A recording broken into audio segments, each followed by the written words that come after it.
Hello and welcome to TVB News. I'm Melissa Hekalea. The new Huanggang port building, now under construction, is expected to open next year at the earliest. Secretary for Security Chris Tang says the port will be the first to adopt a collaborative inspection and joint clearance mode, which means commuters only need to queue up once for document inspection to complete immigration procedures. Samantha Lee has the details. The construction of the new Huanggang port building is underway. According to a paper submitted to the Legislative Council by the Security Bureau, the facility will have a gross floor area of 675,000 square meters, spread over 10 floors. The two levels at the top would be the passenger clearance hall and associated inspection facilities. The hall is going to be the first port to adopt the collaborative inspection and joint clearance mode.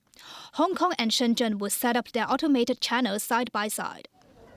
That's unlike the current practice under which passengers have to take shuttle buses to go between ports of the two places. The clearance time for commuters at the new Huanggang port is estimated to be reduced from the present 30 minutes to 5 minutes. The facility is expected to serve 200,000 passengers a day. At the electrical security panel meeting today, lawmakers questioned whether the governments of Shenzhen and Hong Kong would consider contactless clearance using facial recognition so that travelers will not have to present any identification documents. Now, the contactless channels and in Hong Kong and the ones in the mainland are different in terms of the technology used. As to whether the parameters will be made the same and there will be room for consistent clearance mode, we will study this. The Shenzhen municipal government shoulders the design and construction costs for the entire Huanggang redevelopment project, while the Hong Kong SAR government pays a nominal rent of 1,000 renminbi annually. Samantha Lee, TVB News. The Shandong aircraft carrier and its accompanying warships have concluded their 5-day visit to the city. Many residents made their way to Victoria Harbour this morning to bid farewell to the PLA Navy vessels. Timothy Lee tells us more. The Chinese-made Shandong aircraft carrier began its journey away from Hong Kong waters at around 10:30 a.m., escorted by the Yuan guided missile destroyer. The two vessels headed to the East Lama Channel via the Western Fairway before reaching the city's southern waters. At the Cyberport Waterfront Park, some residents brought along cameras to capture the final moments of the departing warships.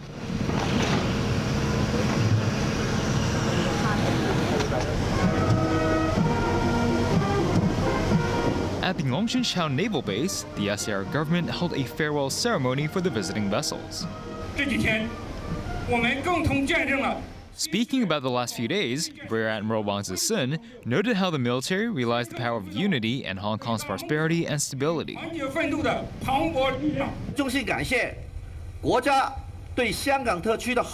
Chief Secretary for Administration Eric Chan, meanwhile, thanked the nation for its care and support for Hong Kong and paid his respects to the tireless efforts of the People's Liberation Army. The Yuncheng guided missile frigate and Zhangjiang guided missile destroyer subsequently made their way to Victoria Harbour to bid farewell to onlookers. Scores of residents could be seen trying to catch a final glimpse of the vessels at the Tsim Sha Tsui Promenade and the East Coast Park precincts in Causeway Bay. This man said he felt proud to see PLA Navy warships pass through the city's iconic Victoria Harbour, giving him a sense of patriotic fervor. While this man was awed by the technological advances achieved by the nation's military. The two vessels sailed past Le Yumun and Fatong Moon before departing the city. Timothy Lee, TVB News. TikTok is reportedly building a new version of its app for U.S. users ahead of a planned sale to a consortium of investors.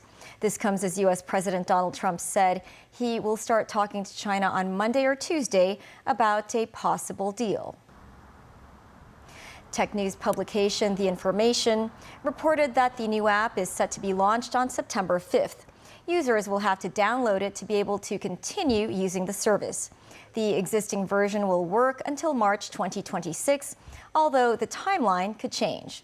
Trump said the United States pretty much has a deal on the sale of the short video platform, noting any deal requires Chinese government approval. A plan has been in the works earlier this year to spin off TikTok's U.S. operations into a new company, majority owned and operated by American investors. That was put on hold after Beijing objected over tariff terms. Last month, Trump extended TikTok's ban or sale deadline for a third time to September 17th, with an announcement that he had identified a buyer for the app. The Trump administration is stepping up pressure on trading partners to quickly make deals before Wednesday's deadline. That will see some countries start paying up to 50% in tariffs.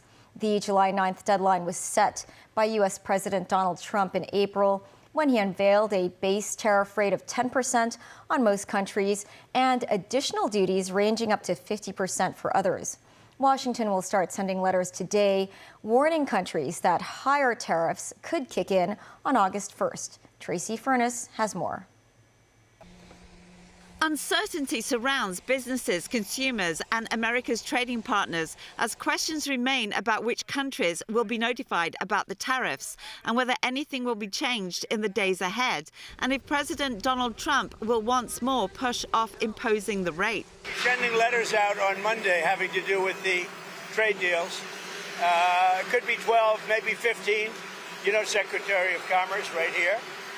And I guess, Howard, I would say it could be maybe as many as 15 or so. And they'll be going out on Monday, and some will go out on Tuesday and Wednesday, and and we've made deals also. So we're going to have a combination of letters, and some deals have been made.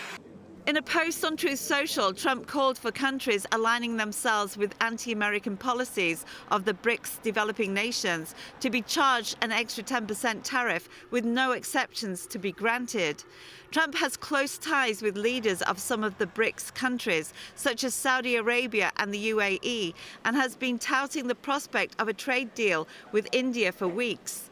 It was not immediately clear if Trump's tariff threat would derail trade talks with India, Indonesia, and other BRICS nations.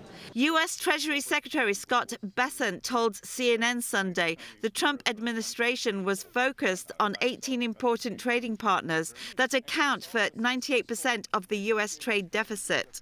But he said there had been a lot of foot dragged among countries in finalizing trade deals. Thailand's finance minister told Bloomberg News that the country is keen to avert a 36% tariff and is now offering greater market access for U.S. farm and industrial goods and more purchases of U.S. energy and Boeing jets. Tracy Furness, TVB News. President Donald Trump said Sunday that billionaire Elon Musk's move to start a new U.S. political party is ridiculous and could add to confusion. I think it's ridiculous to start a third party. We have a tremendous success with the Republican Party.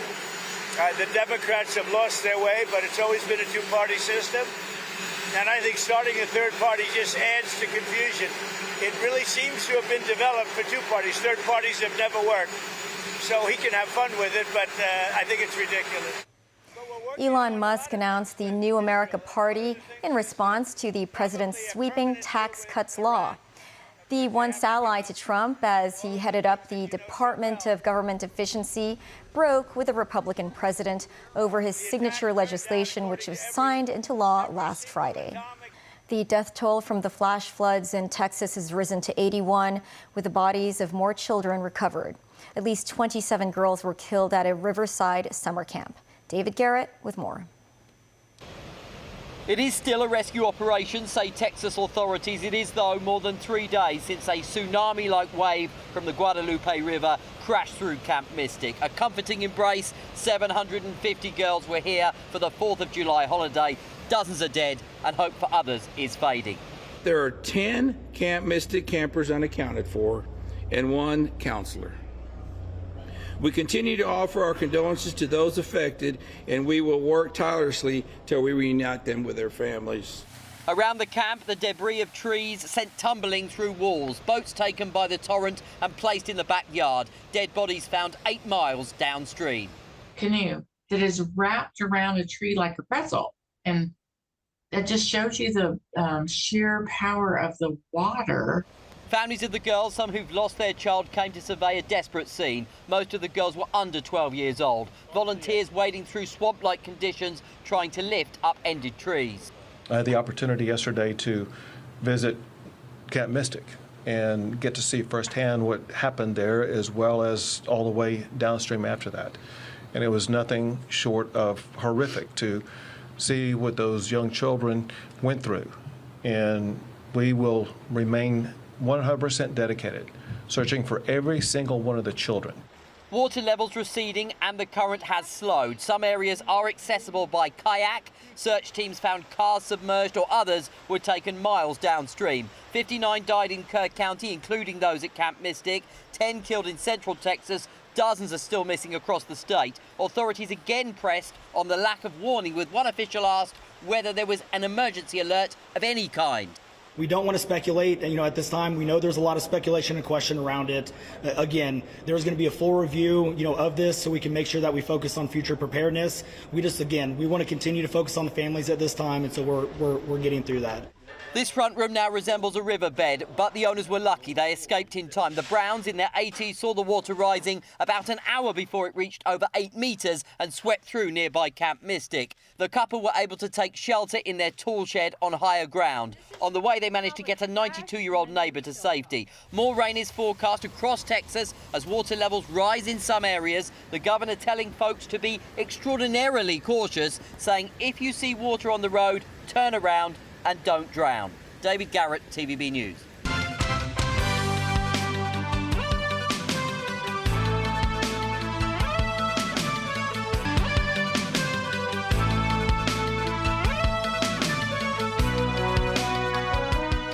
Welcome back.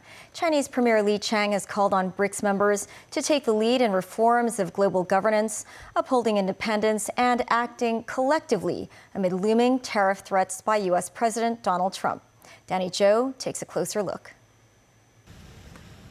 The 17th BRICS summit opened in Rio de Janeiro on Sunday.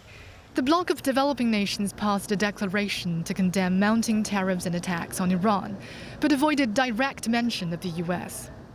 Luiz Inácio Lula da Silva, the president of host country Brazil, drew a parallel with the Cold War's non-aligned movement. He told fellow leaders, with multilateralism under attack, our autonomy is in check once again, and said BRICS, with its representation and diversity, can be a force to promote peace and mediate conflicts. Chinese President Xi Jinping, Iranian President Masoud Pezeshkian, and Egyptian leader Abdel Fattah el-Sisi were absent from the meeting. Premier Li Qiang, who represented China, said in an address that international rules and order face grave challenges, while the authority and efficacy of multilateral mechanisms are weakening.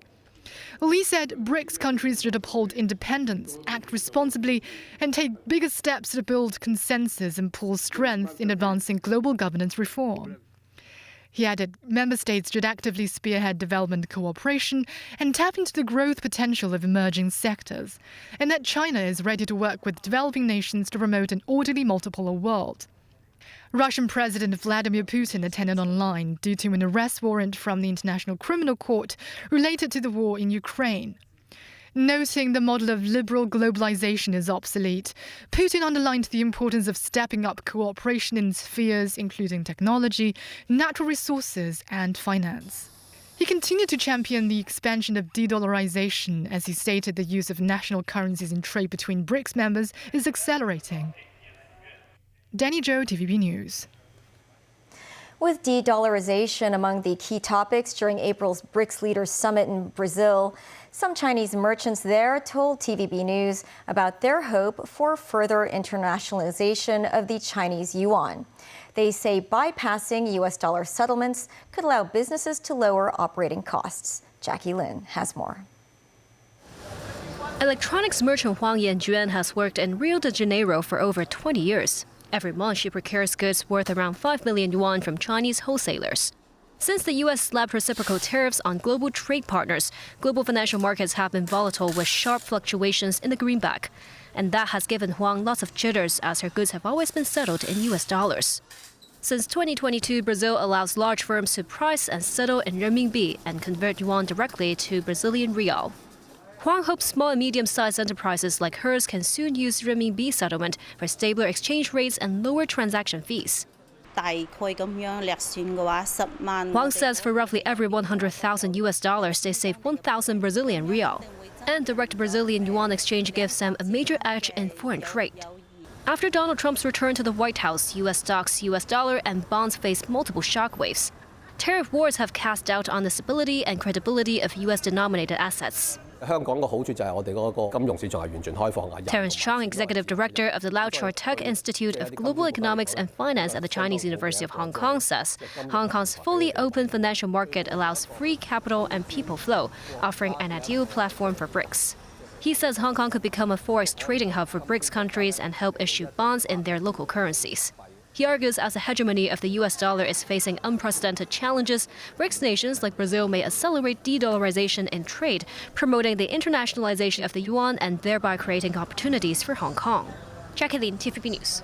In Pakistan's eastern city of Lahore, police have arrested the owners of a pet lion that escaped from a farmhouse and injured a woman and her 2 children. The arrest comes after a dramatic video surfaced showing the lion leaping over a wall before attacking the victims in a residential area. The woman and her 5- and 7-year-old children sustained injuries to their faces and arms when the lion escaped from its cage and clawed them last week, a police official said. The lion later returned to the owner's farmhouse and was relocated to a wildlife park. That's the news. Thanks for watching. Pearl Magazine is up shortly. See you then.